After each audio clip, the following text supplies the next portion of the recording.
Oh, say, can you see by the dawn's early light what so proudly we hailed at the twilight's last gleaming, whose broad stripes and bright stars through the perilous fight o'er the ramparts we watched were so gallantly streaming, and the rocket's red glare, the bombs bursting in air, gave proof through the night that our flag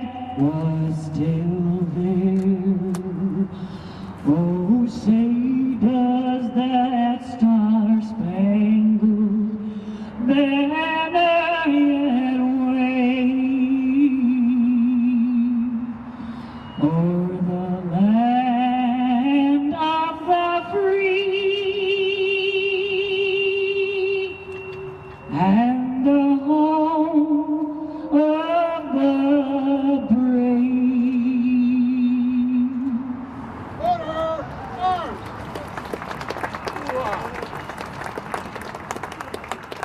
Thank you, Judy. Can I have Lieutenant Commander Joe Robbins, United States Navy, come up and do the invitation, please? Let us pray. Almighty God, we have gathered here this morning to remember the Marines, sailors, soldiers, airmen, and guardsmen who fought in one of the bloodiest battles in the Pacific. 75 years ago today marks the amphibious landing on the island of Iwo Jima. Within the span of 5 weeks, over 6,000 Americans died. Their word tells us, greater love has no one than this someone laid down his life for his friends. As we assemble around the Iwo Jima monument, may we remember that the many freedoms we enjoy and cherish today are due to the faithful service of Iwo Jima veterans. We thank you for their honor, their courage, commitment, and sacrifice to this nation. May their faithful service inspire us as a country to work for the greater good for one another, our country, and the nations around the world. We ask your blessings on this sacred time as we remember the sacrifices of these veterans. In your holy name I pray. Amen. Details and hut. Post forward.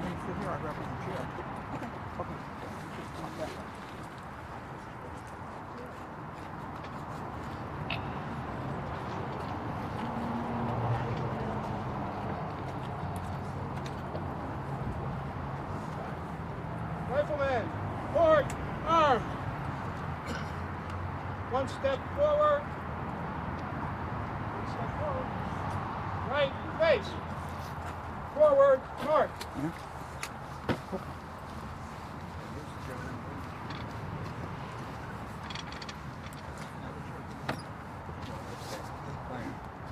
What are we going to do when we grow up, huh? Yes, okay. Okay, at this time, Vinnie Thomas, would you like to come up, please?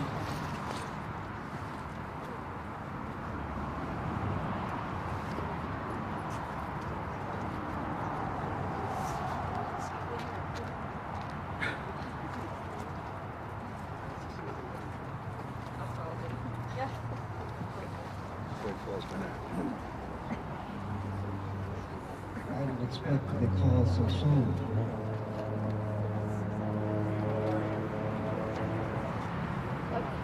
get out of the way, Christine. I was thinking, what am I going to speak about today, a couple of days ago, but anyway, I didn't have anything planned, but something happened. February 23, 1945, and we're going to have a celebration. Well, I thought maybe I'll speak about it. How do I go about it?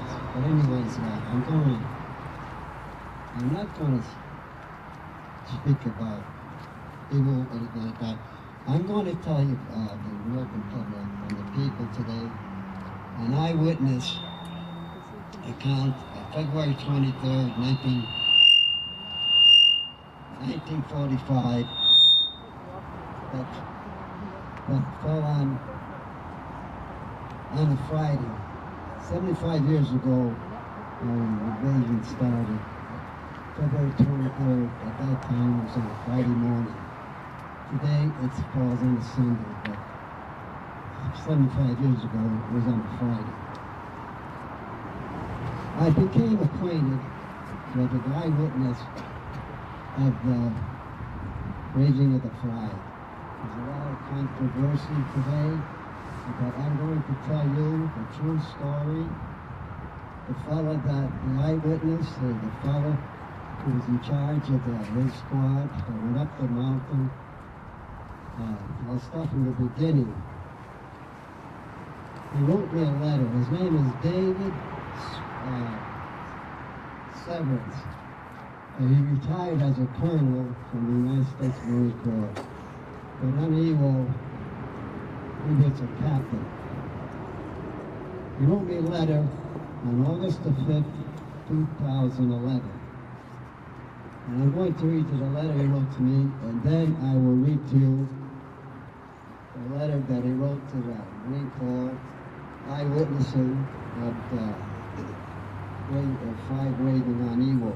Tonight, or rather this afternoon, you will be hearing as the eyewitness of raising the flag on Iwo Jima. Here's the letter he wrote to me. And when I get through with the letter, I'm going to give it to the chaplain for his record, because this is authentic. It's notarized.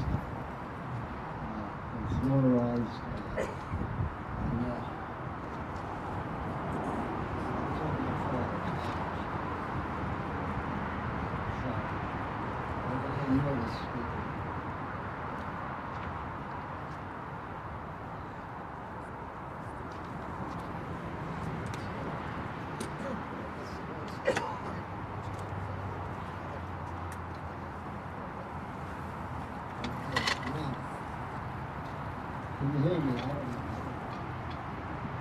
Can you hear me? Yep. Okay. Now the letter is dated August the 5th, 2001. That was 67 years ago.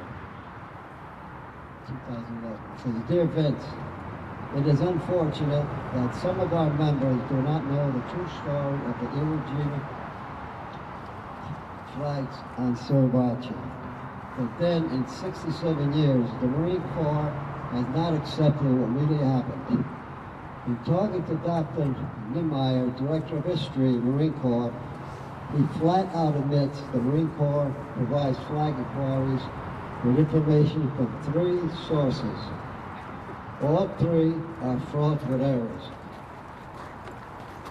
One would think that with Rosenthal's photo now being a Marine Corps icon, someone up there would get off their butt to make sure history through the years has the correct story. I cannot convince them, and I believe it is because they refuse to admit that at one time in the past, a Marine Lieutenant Colonel deliberately defied the wishes of a Secretary of the Navy. I'll give you the answers to this in the next letter. And in closing, a copy of an enclosure from a 2004 letter to the Commandant Marine Corps, in which Lieutenant Greeley was Adjutant of the 2nd Battalion, 28 Marines on Iwo. And I composed a true story of the flag events. I did not receive a written response to my letter. I did query Colonel John Ripley, then Director of the History Division, as to any action on my letter. He said the Commandant stated, I believe, that the matter must be resolved by the veterans. That's rather stupid.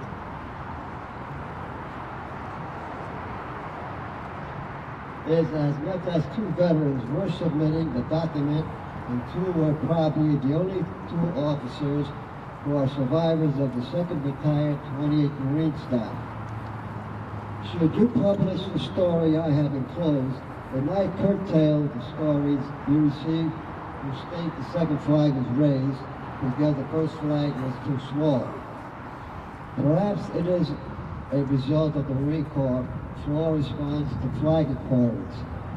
I have a file drawer with over 60 stories of men from all services who erroneously claim to have somehow been involved in raising flags, providing flags, or finding flagpoles on Iwo. That's from Dave Severance, fellow of eyewitness, who wrote this letter to me. Now, I have the eyewitness report of the fellows in the months of Iwo Jima, and they're going to be rather interested in what I've got to say. Now, the details in the following story have, for the most part, originated with 2nd Lieutenant Ridley Welch in the United States Marine Corps, who was the adjutant of the 2nd Battalion, 28 Marines during the preparation for the assault on Iwo and during the battle. Additional information is based on Associated Press photographer Joe Rosenthal's interview and conversation. As the battalion adjutant once ashore, Lieutenant Welch became the quasi-aide to the battalion commander and was with him or near him whenever Lieutenant Colonel Johnson was the command post. Now I'm going to read you this eyewitness of the flag waving.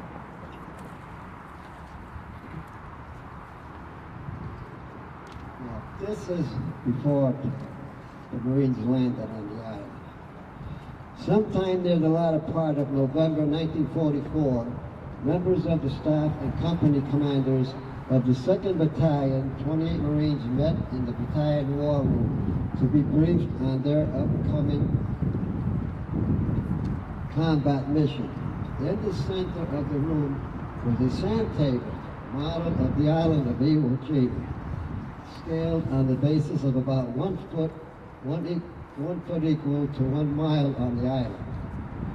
There was outwardly displayed apprehension, now known as Schaaf and all, when it was revealed that the 28 Marines were tasked with capturing the southern portion of the island, including a 545-foot high inactive volcano, Mount Suribachi.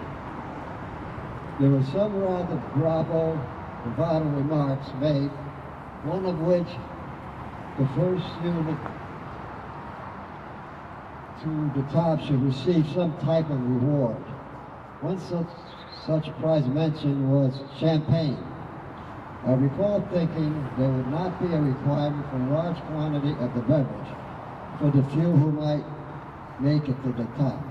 Lieutenant Ridley Welch, the adjutant, then remarked that the Marine Corps staff manual required a unit adjutant to carry a flag on any combat operation.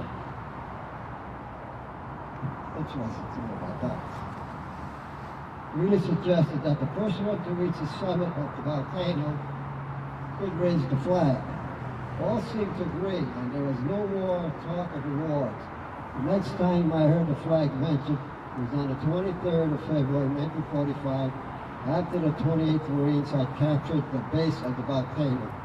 Now remember, this is eyewitness by Dave E. Severance. At about 9 a.m. on February 23rd, 1945, a 4-man patrol from Company F, 28th Marines, led by Sergeant Sherman Watson, and including Corporal George Mercer, Private First Class Ted White and Private First Class Louis Charlo climbed the northeastern slope of Mount Sorbachi. They observed no enemy activity during their climb at the summit, nor their descent.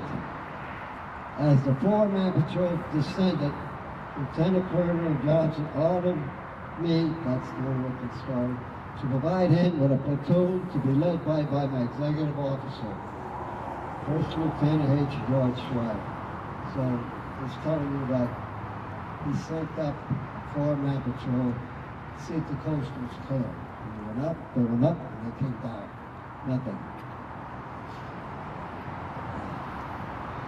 The patrol comprised of about 25 men from my 3rd platoon, approximately 12 men from the machine gun platoon, and 7 from the 60 mm mortar section. When the patrol arrived at the battalion command post, Colonel Johnson gave Lieutenant Schreiber a small flag brought ashore from the USS Missoula by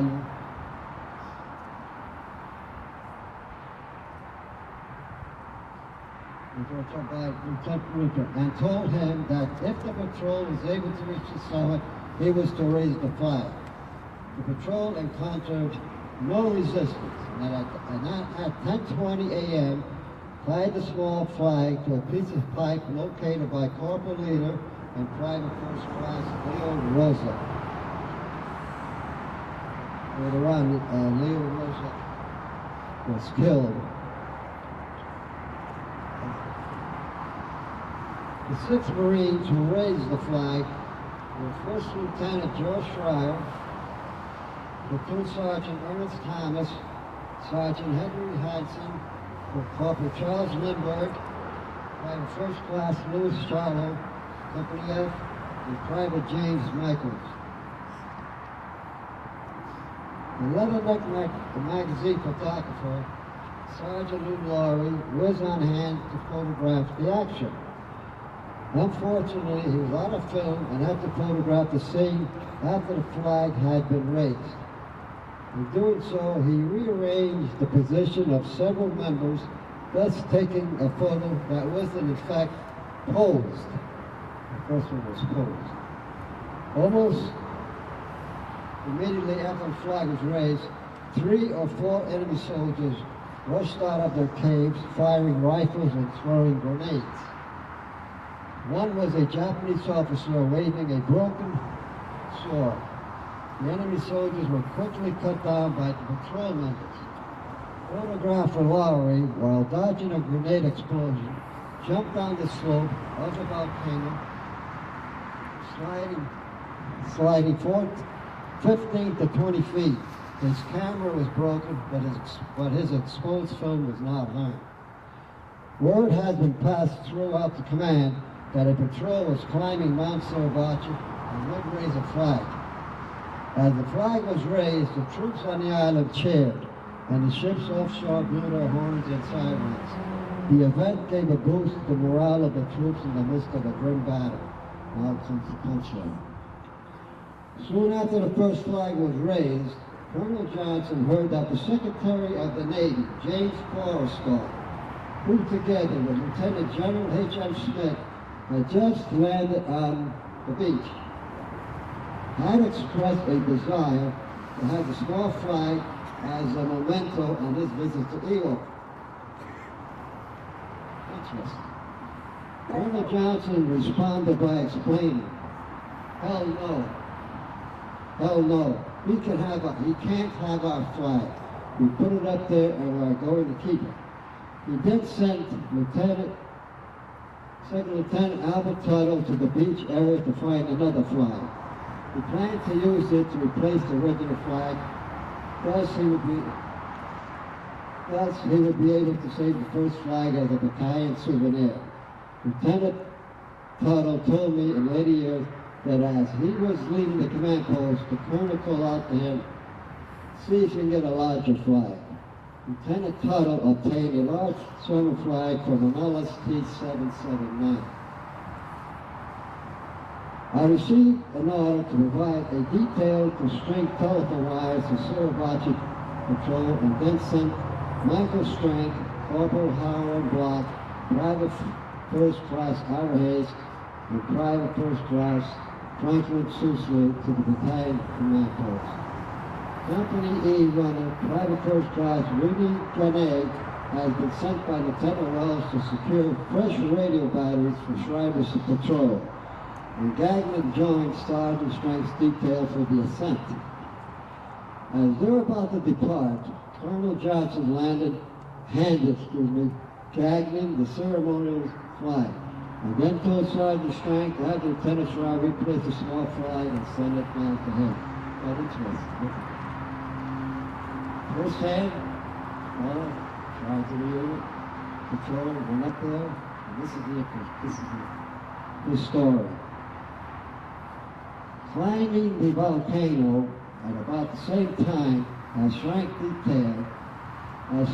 detail, but at some distance behind were Associated Press photographer Joe Rosenthal and two Marine photographers, Sergeant William Janals and Private First Class Camper.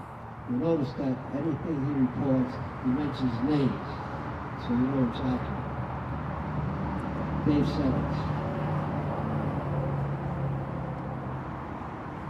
About halfway up the volcano, the photographers met Lou Laurie, who was coming down to look for another camera.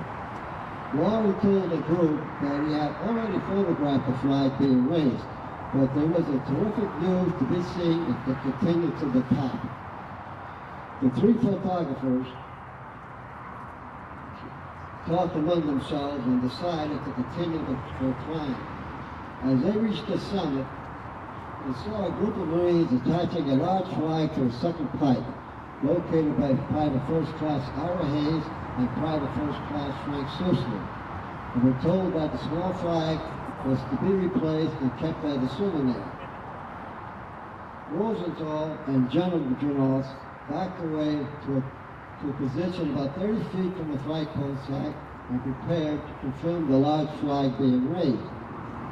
Camper moved into another position where he could capture the movement of both flags. Jamal started filming with his movie camera using color film as the Marines prepared to raise the second flag. Rosenthal was caught by surprise when the large flag started up and was quickly to snap in one exposure, which was to become famous and win a Pulitzer Prize. The time was shortly after 12 o'clock. No official record at the time had part of this situation. Let the public know the real story. The second flag, I want to see who we get around.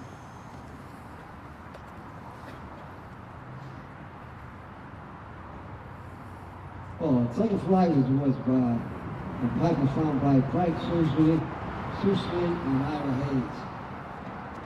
Well, I gave you a little story about raising the flag, and I hope that we can go back. Excuse me, don't say like fake news. We can talk all we want, but this I think involves politics. I believe the Secretary of Navy somehow, this is my opinion, like that, not my neck. I think Secretary of State has something to do with during that time, and that the Marines not really recognizing the raising flag. But at this time, I'd like to give to Todd, or give it to Zay, to give a copy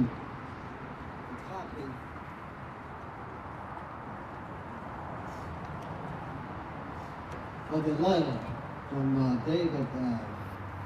Dave Sevens, the PO officer.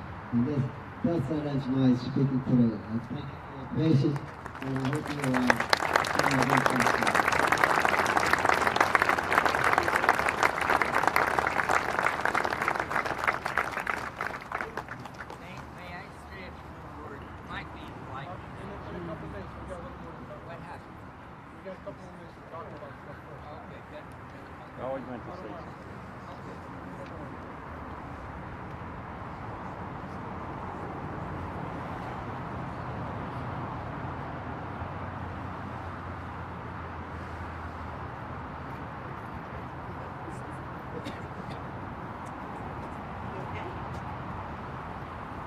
Thank you, Vinny.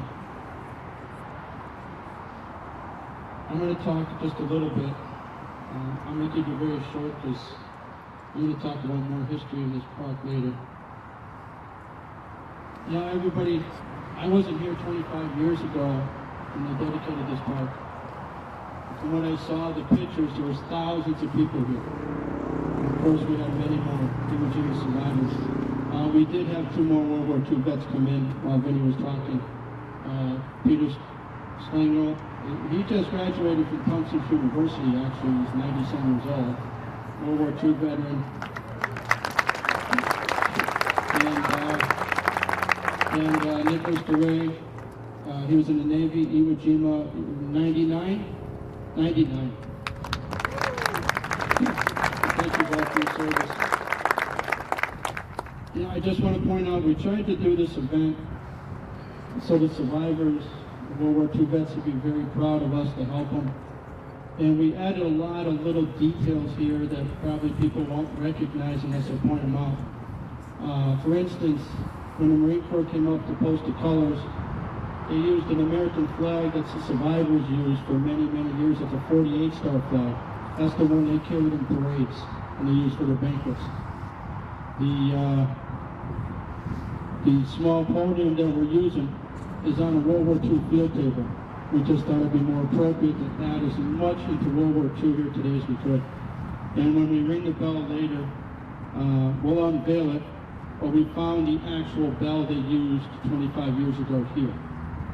So we're going to use that today.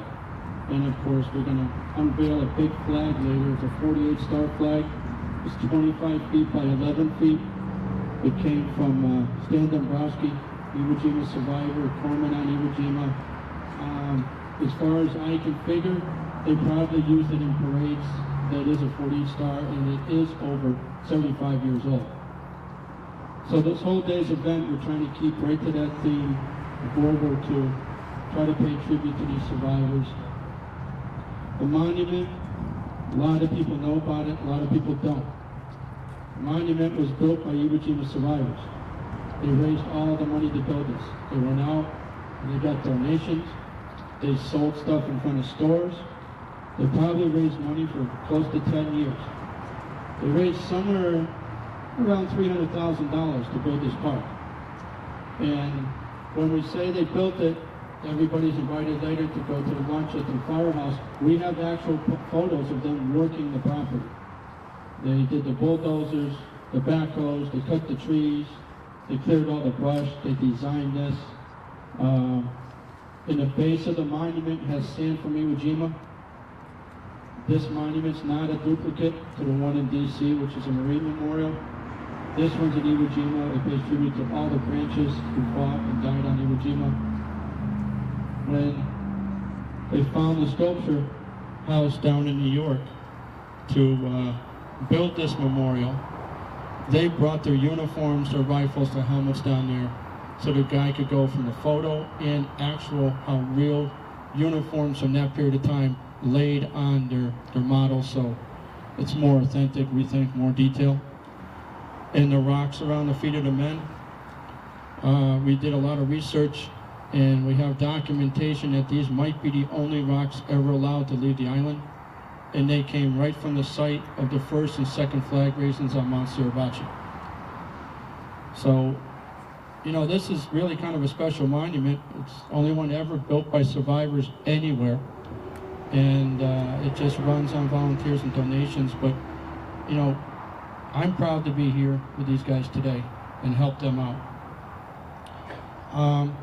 I'm going to ask the family of Frank Sarosky, I think his 2 nephews are here, to come up and say a few words. They're going to tell you what Frank's sacrifice was for here and what he did.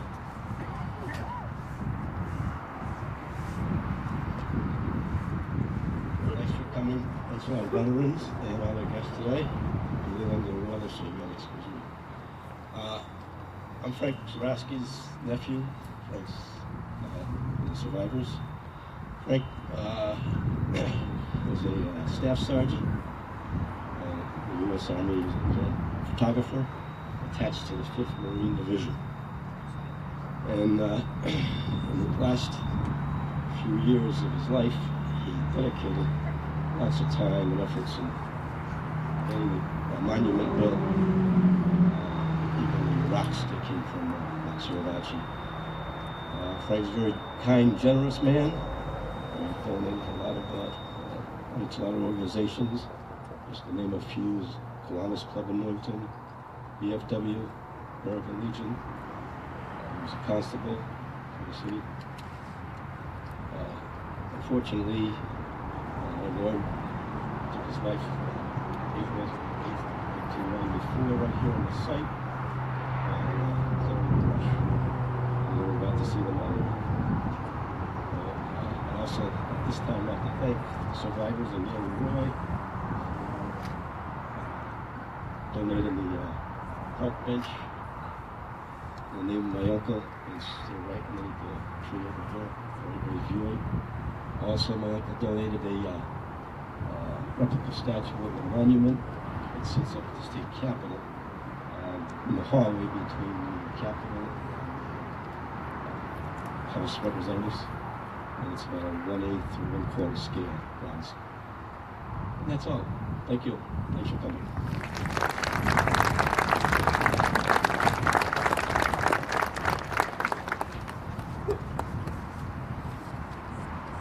Thank you very much. Vinnie Thomas said he'd like to come back up and talk about Frank. He knew Frank very well.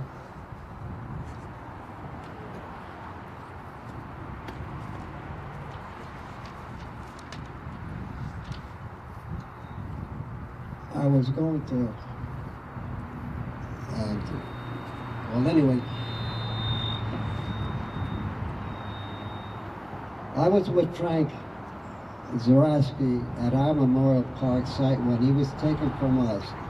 His final words to us were about giving.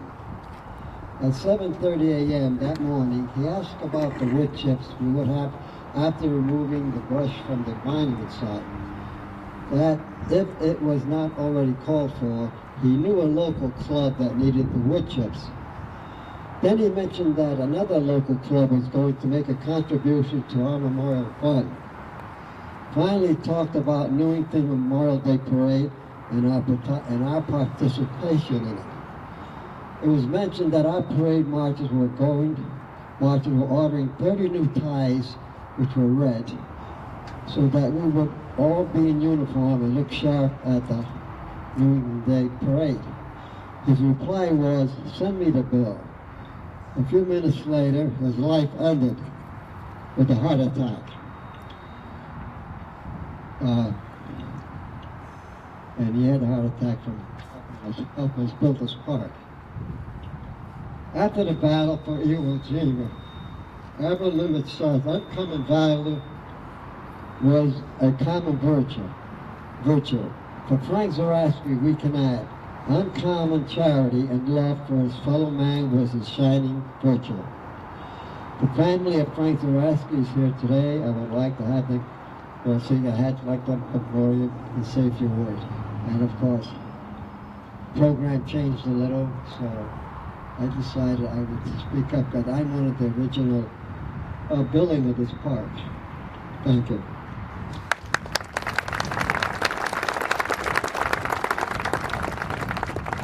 Thank you, Vinnie. Right now we have one of our guest speakers, Renee Gagnon Jr.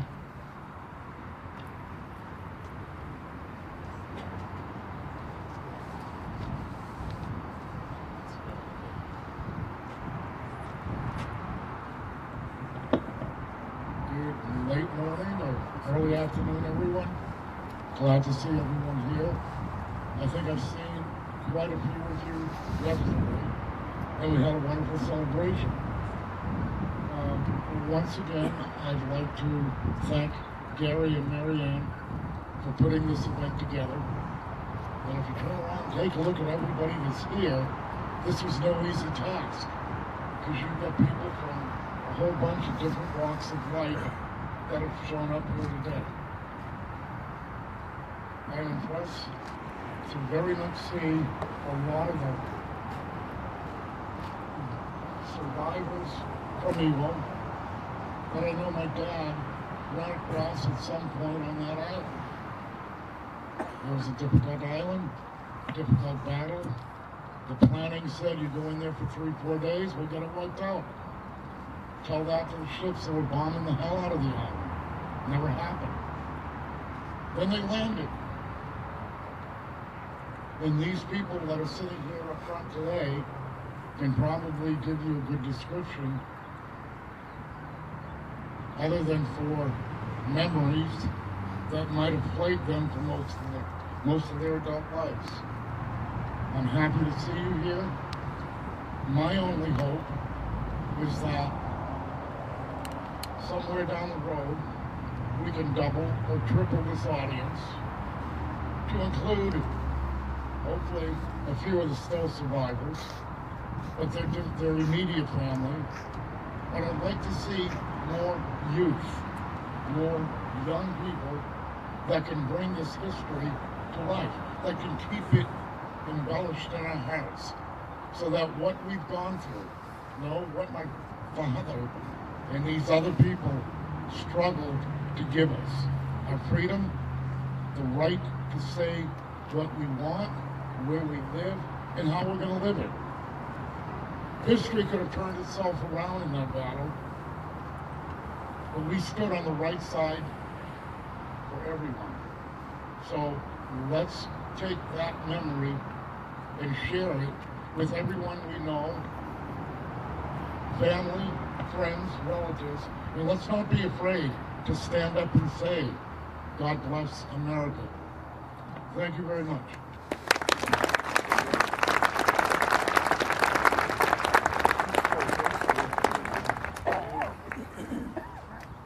Thank you, Renee.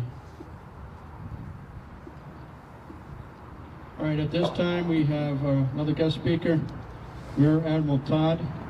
He is the chaplain of the Marine Corps, Deputy Chief of the Navy Chaplains.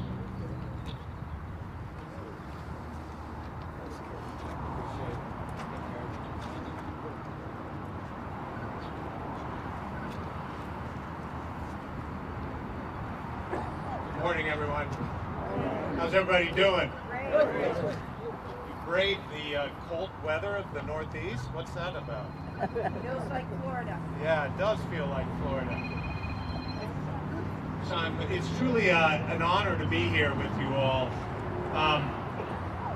It really, I'll be honest with you, my aide, Lieutenant Commander Robbins, and myself, there was no way we were going to miss this event.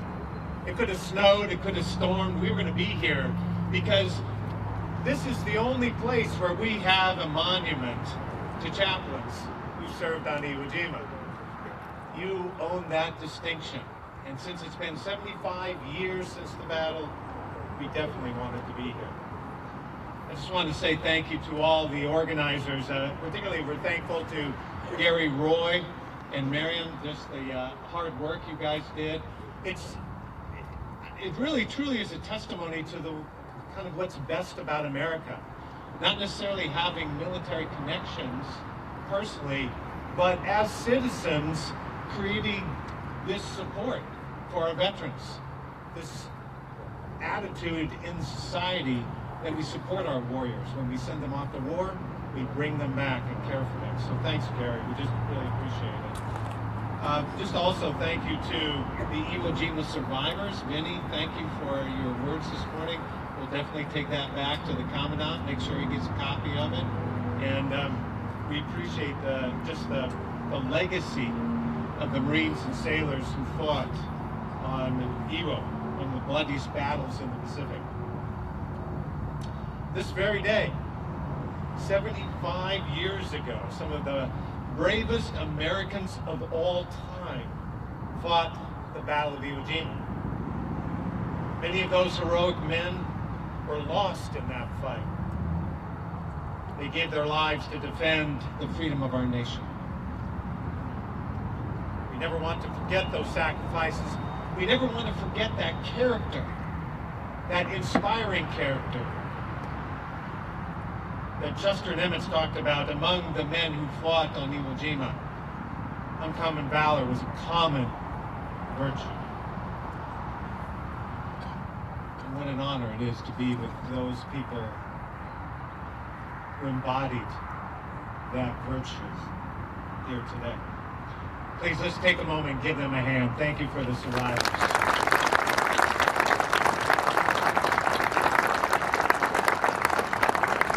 We thank every veteran who fought in that battle and fought for all the battles in the Pacific, but all of the conflicts down through the ages. We thank you not only for the sacrifice, but we thank you for the example. The example of putting service to country first. That example to faithfulness, to the idea of honor. That honor actually means something, that it has impact, and it motivates people. And who aren't afraid to sacrifice for a just cause. This is about justice and righteousness, and about a group of warriors who are willing to stand up and do the right thing. As I said before, I'm especially honored to be here, be part of this story about chaplains. I'm just very thrilled to see a monument to those chaplains who often quietly did their duty. The placard on this memorial states, "Chaplains restored our spirit and faith in the darkest hours of combat and consoled, prayed with the dying as they made the ultimate sacrifice for our country." What a legacy those chaplains have set for my community, for the chaplains who currently serve, Navy chaplains who serve the Navy, Marine Corps, and Coast Guard. Set us the example of being there for warriors as they traverse the valley of the shadow of death. And in that valley to provide hope and comfort and to honor their losses in combat. On the memorial, there's a photo of Chaplain Gage Hodling, whose son wrote a book about his service, and one that I enjoyed reading very much. Talked about his father having to do the burials, 1,800 burials for Marines in 3 weeks. Gage Hodling was not a smoker when he started his duty, but he took up smoking to cover the stench of the bodies as he would bury them. And yet he quietly did his duty to provide the honor due his flock, the Marines and sailors in this camp, often doing it while Japanese snipers fired upon them in their quiet.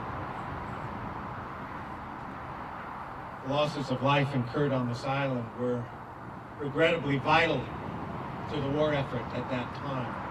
I don't know if you know the history, but capturing the island of Iwo Jima was important for the American forces. We needed the ability to control the island's runways. It allowed us to prevent Japanese fighter pilots from intercepting American long-range bombers, and it gave our fighter pilots the ability to escort our long-range bombers on their bombing missions over mainland Japan. Yet, knowing that the island was of such importance, the Japanese were determined to keep control of it. There were about 22,000 Japanese under the command of Lieutenant General Kuribayashi. His men built strong defensive positions throughout the island, many of which were highly fortified and underground. Thus, as American planes bombed the island for 2 months, the damage was minimal. So once the Americans came ashore, the beaches were littered with carnage. American advanced only several hundred meters per day. They did so, and they made progress, and eventually they accomplished their mission and took the island. Out of the 22,000 Japanese soldiers, a little over 1,000 survived. On the American side, some estimates suggest the battle resulted in over 6,800 deaths. Certainly one of the bloodiest battles.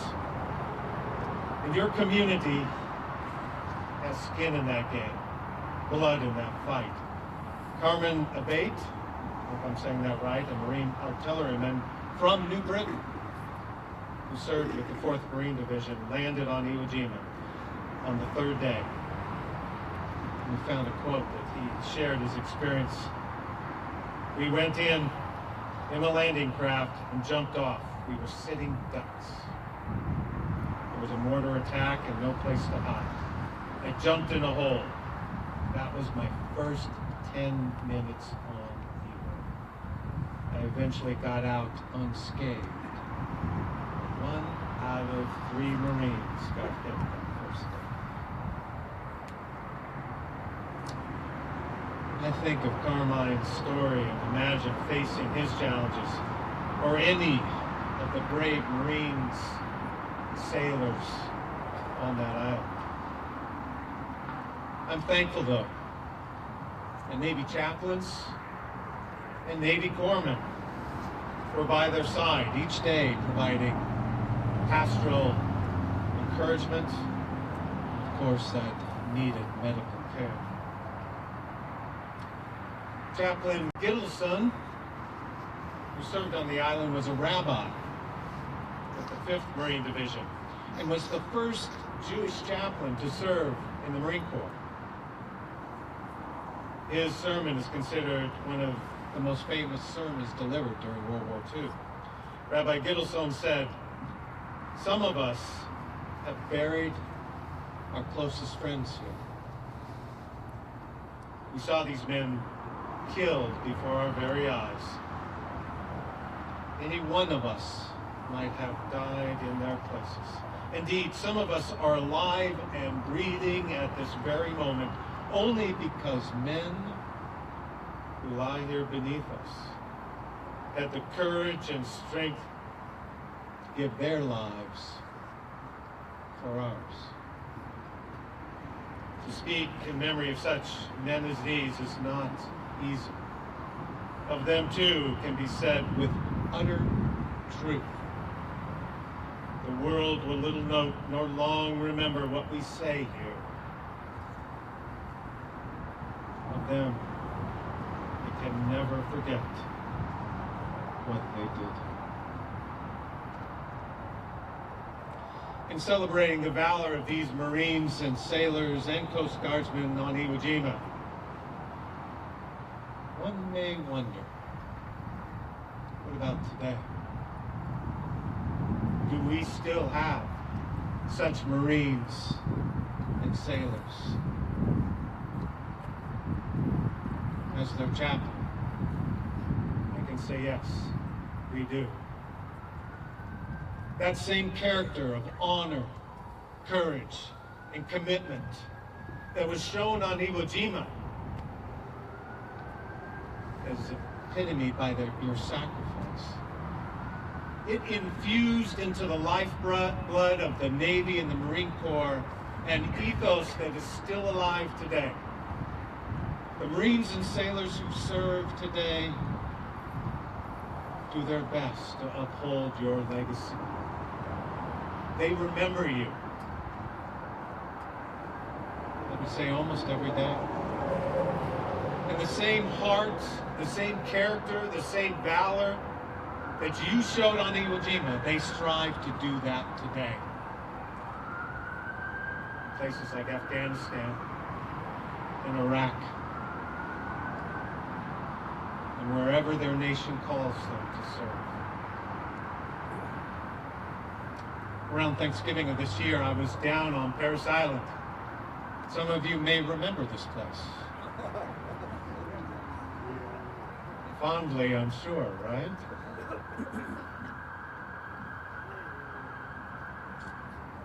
There's an exercise where the Marines are out in the field learning their craft, sweating, working together, often without sleep and working hard, but at the end of the exercise, they march into the main part of Parris Island, underneath a banner that says, "We make Marines." They march to the drill field, and it's there in formation that they finally receive what they have sought their whole time on Parris Island. They receive their Eagle, Globe, and Anchor. But more important than that, they receive the honor from their drill instructor of the title United States Marine. Right on.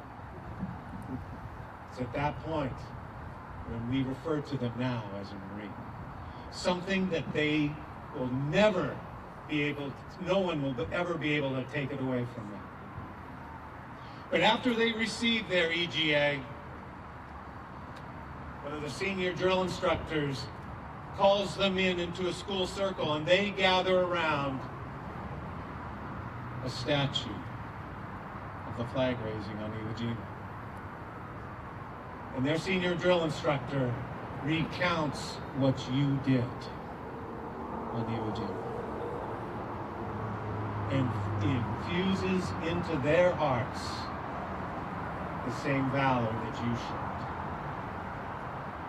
You may wonder. I do not. Our Marines and sailors carry with them the same character, the same heart that you showed on Iwo Jima. But it is good that we're gathered here today, that we may never forget, that your example can serve as our motivation, that we too will have the character to be with those who need us in our community, in our nation, and around the world. The Marine Corps has two missions: to fight its nation's battles and to make Marines. We make Marines to make the world a better place. God bless the Navy, God bless the United States Marine Corps, and God bless the United States. Thank you for allowing us to be here.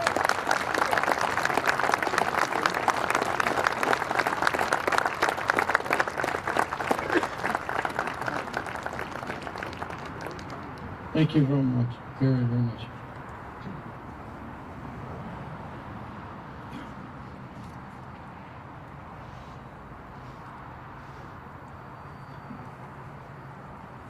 And at this time, we're going to ask Vinnie Thomas, Mira and Ratan to come back up, and we're going to place the wreath.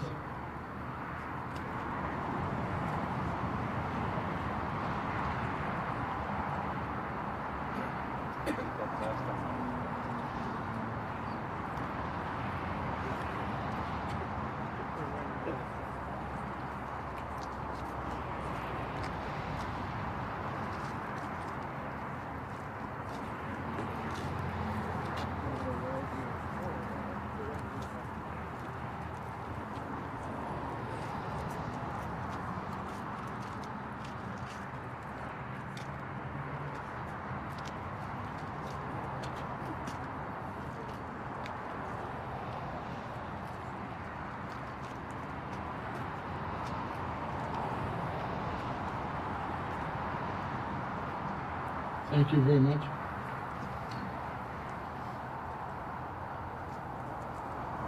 And we're going to have Tom Callahan come up.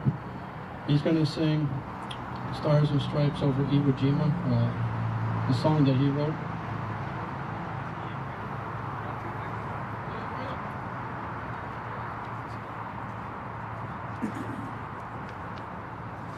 Two corrections. My name is not Callahan, but Callanan. We got the H out of there. Thank you. And I did not write the song. Bob Wills from the Texas Playboys wrote the song in 1945. I may get it down.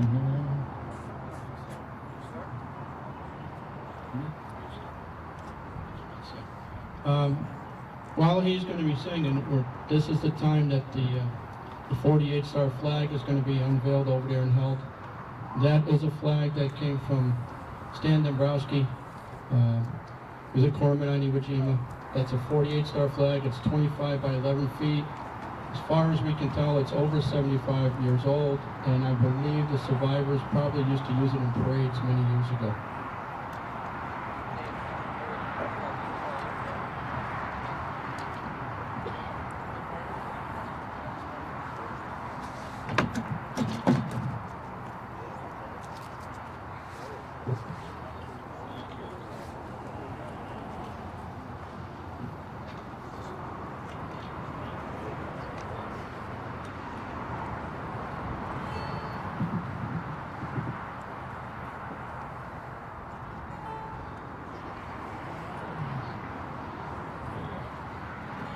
When the Yanks raised the stars over Iwo Jima Island, through the blood and tears they won through.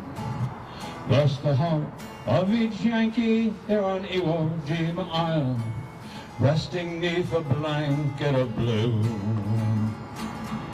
High on the hill, Suribachi flies, Old Glory, and she always will. When the Yanks raised the stars and stripes on Iwo Jima Island, there were tears in their eyes, though they smiled. When the Yanks raised the stripes on, when the Yanks raised the stars, stripes on Iwo Jima Island, every heart could sing once again. And the sight of Old Glory over Iwo Jima Island swelled the hearts of our fighting men. Long may it wave over the hilltop as a symbol of heroes who died. When the Yanks raised the stars and stripes on Iwo Jima Island, each American heart filled with pride.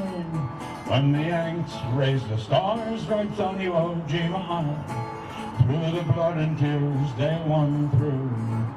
Bless the heart of each Yankee there on Iwo Jima Island, resting neath a blanket of blue. High on the hill, Suribachi flies, Old Glory, and she always will. When the Yanks raised the stars and stripes on Iwo Jima Island, there were tears in their hearts, though they smiled. There were tears in their hearts, though they smiled.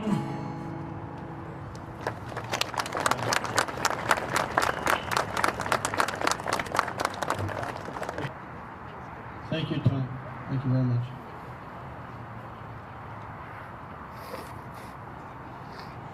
At this time, I'd like to call up Stan Dombrowski's sons. They're going to call the names to keep the tradition going of their dad who's passed away. Gary and Richard.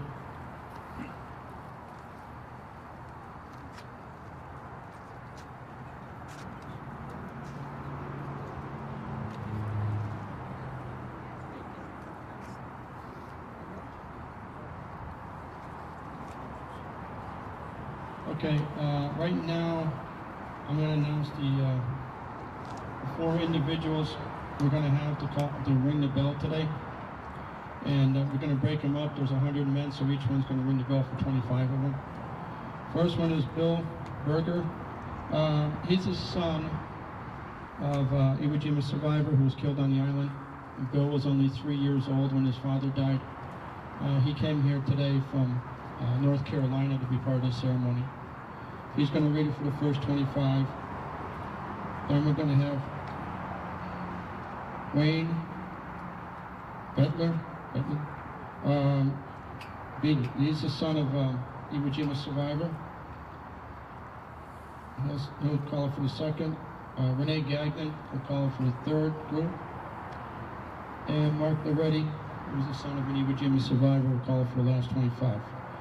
Now, before I read the names, I said earlier how this bell was used 25 years ago. We found it in a box that came into us by an Iwo Jima survivor with a lot of photographs. And the more we looked through the photographs, the more we realized that this was the bell used 25 years ago here. And we don't know where it went from there. It hasn't been used in a long time. So what we did was we cleaned it up, we painted it, we mounted it on a different base. But we just thought it'd be really a great thing to use the same one they used 25 years ago. And to remind everybody that when they dedicated this memorial 25 years ago, they had it all wrapped up and they opened it up and they let everybody see it for the first time. Well, everybody's seen this for the last 25 years, so we couldn't do that. So this whole ceremony today is a rededication ceremony. So I'm going to uncover the bell, and then I'll have Bill come up and Richard can read the names.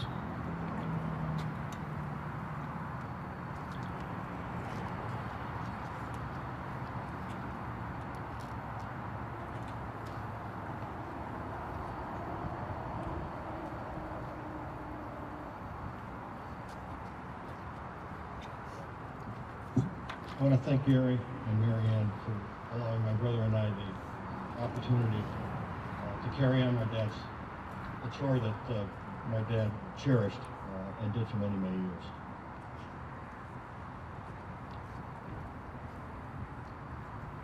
Benny R.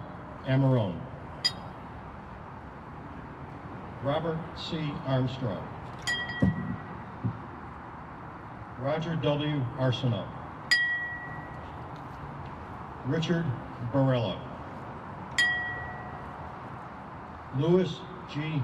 Benko. Henry J. Blasky. Fred W. Borger. Walter E. Brandenberger. James M. Bredis. Walter J. Rosiskowski. John N. Budway. William F. Caldwell. Edwin Allen Carlson. Francis D. Carlson. Henry S. Chapman. Paul J. Cushman. Albert J. Del Vecchio. Edward R. Bennett. James E. Dermody. Edward J. DeSaltis. Frank DeWolf. Odell Doyon. James Duffy. Oliver B. Ellsworth, Jr. Irving W. Estabrook, Jr.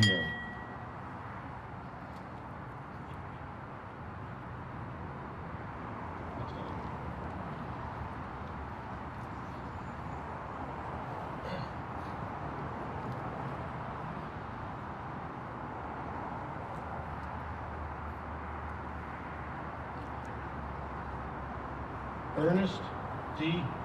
Evlith.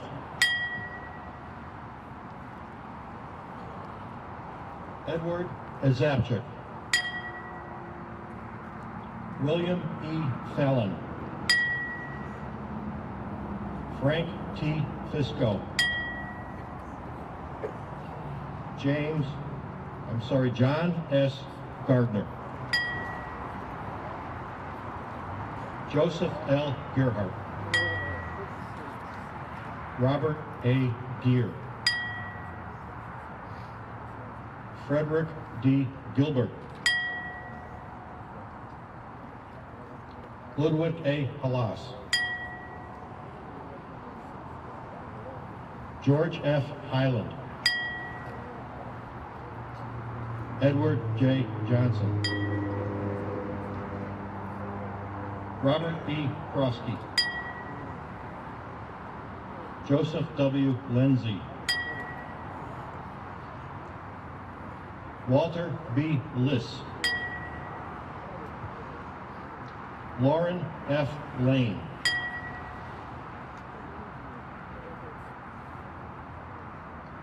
Enris Ladaraka Jr., Alexander Legoke, George E. Lord, Richard P. Lynch, Thornton H. Little, Donald E. Malley, William A. Malazewski, Joseph Manzone, Joseph A. Martell, Edward R. Matava,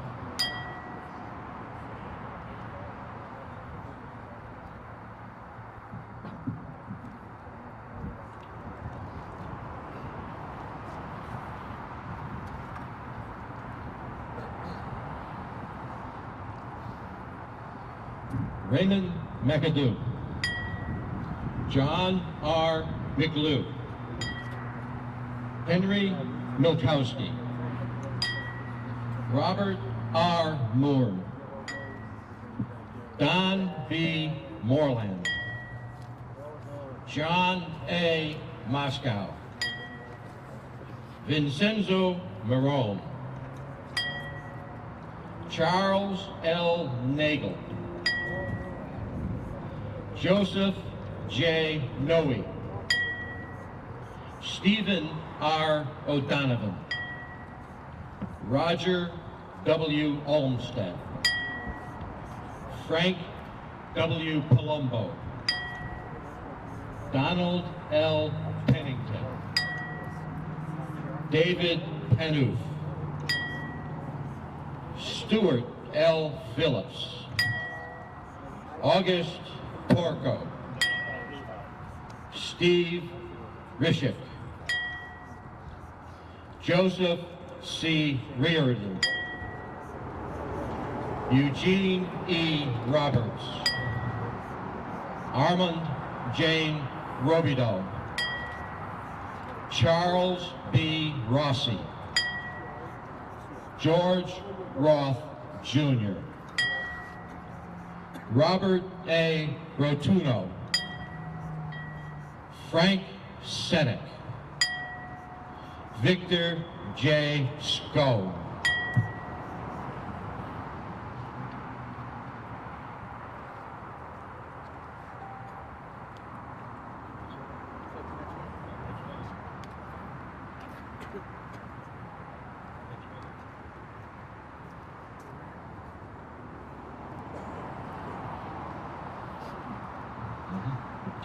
Charles P. Smith,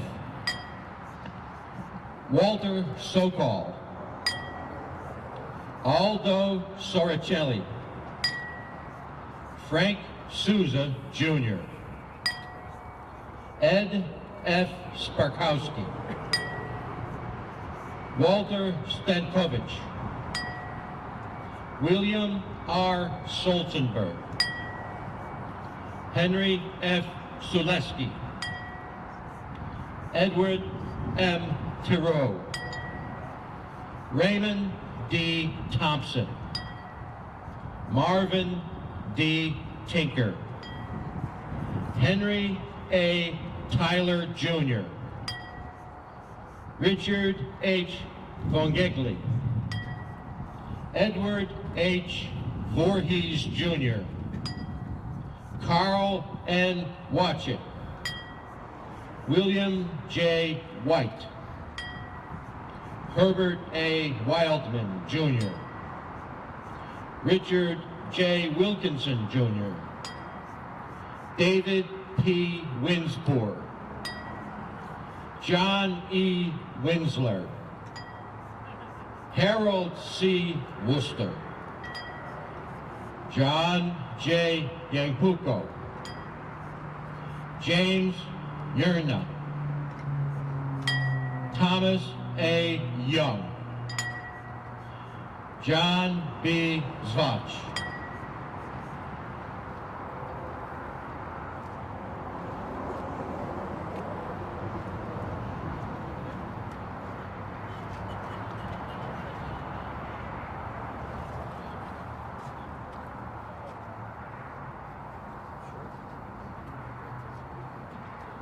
Thank you very much.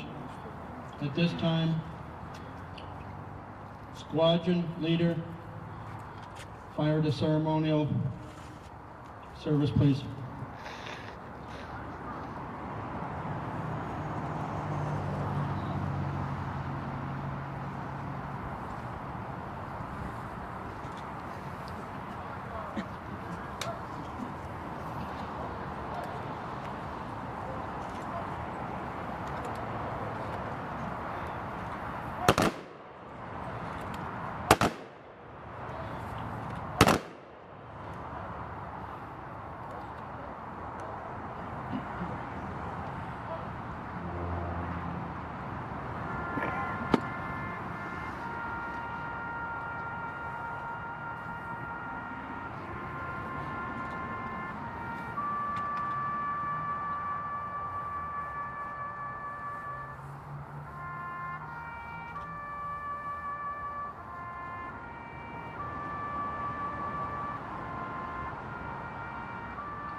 At this time, I guess we can retire the big 48-star flag too.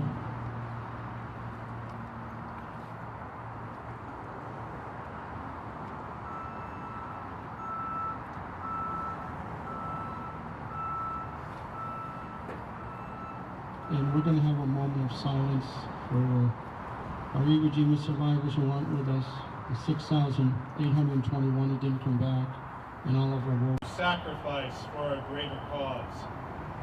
Grant us the opportunity to help our neighbor, to support justice, to stand up for liberty, and to do what we can to make this world better, to live according to the ethos of Semper Fi.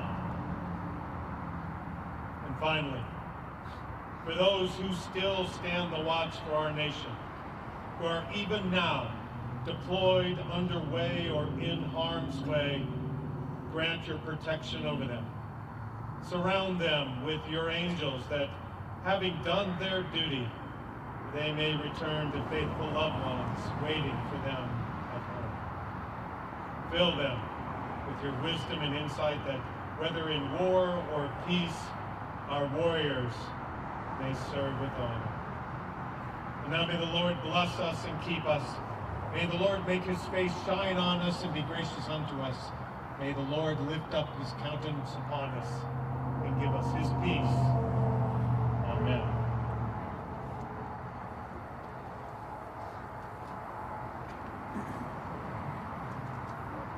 Thank you very much. Now we're going to have Judy come back up and sing God Bless America. Some closing remarks, and then we're going to retire the colors.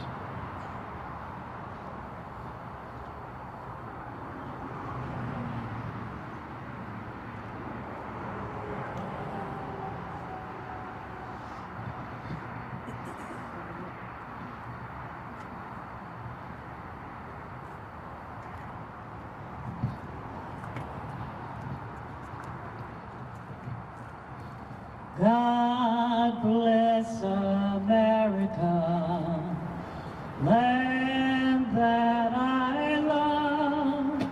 Stand beside her and guide her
Thank you. Thank you for your service. Can you may be seated? Thank you, Judy. You know, there's always one person we always mention whenever we do a ceremony here, and that was George Gentile.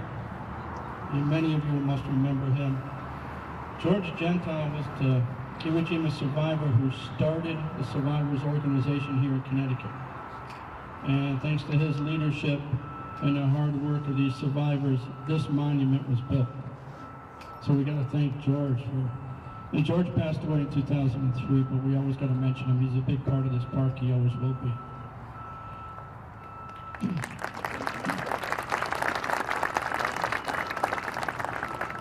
The other couple short things I want to talk about is, while they're building this park, or they're excavating the property, they found a big boulder on the property.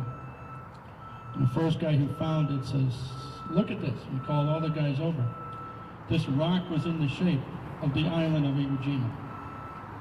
So they took this rock and they put it down there at the walkway, so please take a look at it today when you leave. That rock was found here. It wasn't carved in that shape. Also, we talked about Frank Swarovski earlier. The bench that the survivors had engraved for Frank is on the other side of the monument. Please take a look at that bench and see what a wonderful saying it is. And I think they mentioned that Frank died here, clearing the property in 1994. He never seen this completed. We know Frank's with us today. I have to say, we have a beautiful day here.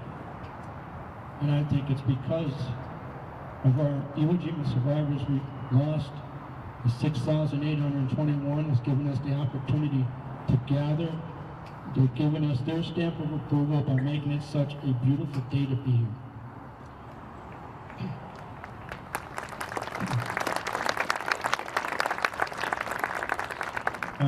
We do have brochures for today's program. They covered yesterday's and today's, and they're up here in a box if anybody would like one. And after we retire the colors, the service is over, but everybody's welcome to go back to the fire station number 1 in Newington, Connecticut on Main Street. We have lunch provided. We have a huge display of World War II, Iwo Jima memorabilia. And a lot of that stuff that we're printing on display today came from our Iwo Jima survivors. They took it off the island with them. So we want to keep their legacy going. And this time, I guess, we can retire the colors. Detail, right, face. Carry flags.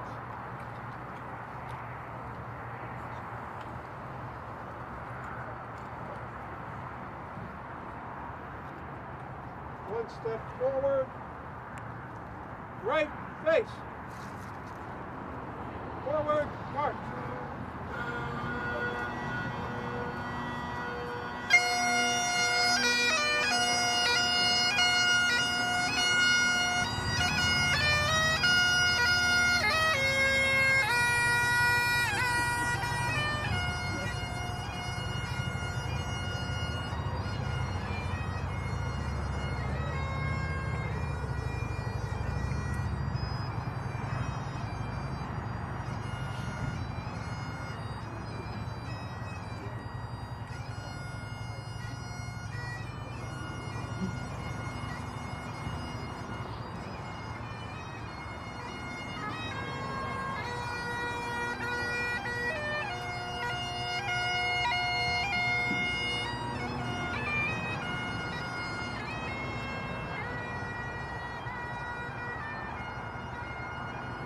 That concludes the ceremony for today, but I want to mention one more thing.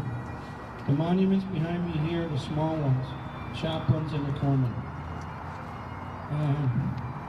These were paid for by one of our Iwo Jima survivors. He paid for this out of his pocket. After the park was dedicated, he says, we need something there for the chaplains and the corpsmen. So he paid for these, I think it was around $10,000 to get it done. I was really privileged. The chaplain's one was Gage Holdland. He was an Iwo Jima survivor. I knew Gage very well. I I learned a lot from him, listening to his stories. And the corpsman was Stan Dombrowski. I was very pleased to have the talk I had with these guys and learned so much about the Battle of Iwo Jima and what the chaplains and the corpsmen went through. I want to thank everybody for coming today on behalf of the Iwo Jima survivors. And it's a beautiful day. So I guess really rededication ceremony, put everything together. It really fits the perfect anniversary. For the monument 25 years, for the battle 75 years. Thank you. Thank all of our veterans. Thank all of our World War II vets. Thank you very much, and come on back to the firehouse.